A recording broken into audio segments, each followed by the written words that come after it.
அஇஅதிமுகவில் அவர் அவைத்தலைவராக இருந்திருக்கிறார், பொருளாளராக இருந்திருக்கிறார், 3 முறை முதலமைச்சராக இருக்கிறார்.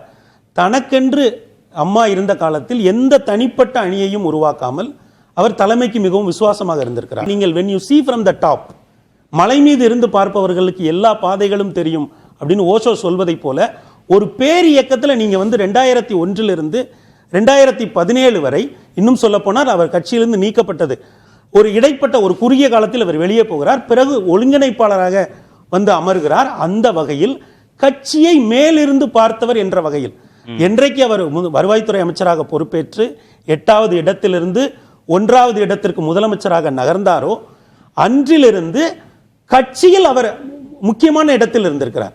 கட்சியினுடைய விவகாரங்களை தீர்க்கிற இடத்தில் இருந்திருக்கிறார். உட்கட்சி பிரச்சனை என்றால் ஐயா ஓபிஎஸ் தான் போவார். கூட்டணி கட்சிகளோட பேச்சுவார்த்தை என்றால் அம்மா காலத்தில் ஐயா ஓபிஎஸ் தான் போவார். ஒரு அனுபவம் திரண்டு இருக்கும்ல, அந்த அனுபவம் நண்பர் சுவாமிநாதன் குறிப்பிட்டதை போல ஐயா விஜய் என்கிற ஒரு இளம் தலைமுறை ஒரு எனர்ஜெட்டிக் ஒரு டீமோட சேருதுன்னு வைங்க, அங்க ஒரு மேஜிக் நடக்கிறதுக்கு வாய்ப்பு இருக்குல்ல. அது அப்படிதான் நான் இதை புரிந்து கொள்கிறேனே தவிர, ஏனென்றால் இந்த 2026 தேர்தலில் 2 பேர் தான் மிக முக்கியமான தாக்கத்தை ஏற்படுத்துவார்கள். ஒன்று ஐயா ஓபிஎஸ், இன்னொன்று ஐயா ராமதாஸ். இவர்கள் இருவரும் எடுக்கிற முடிவுதான் போறாங்க. இவர்கள் இருவரும் என்ன நினைக்கிறார், இவர்களால் நிச்சயமாக இந்த தேர்தலில் மிகப்பெரிய தாக்கத்தை ஏற்படுத்த முடியும்.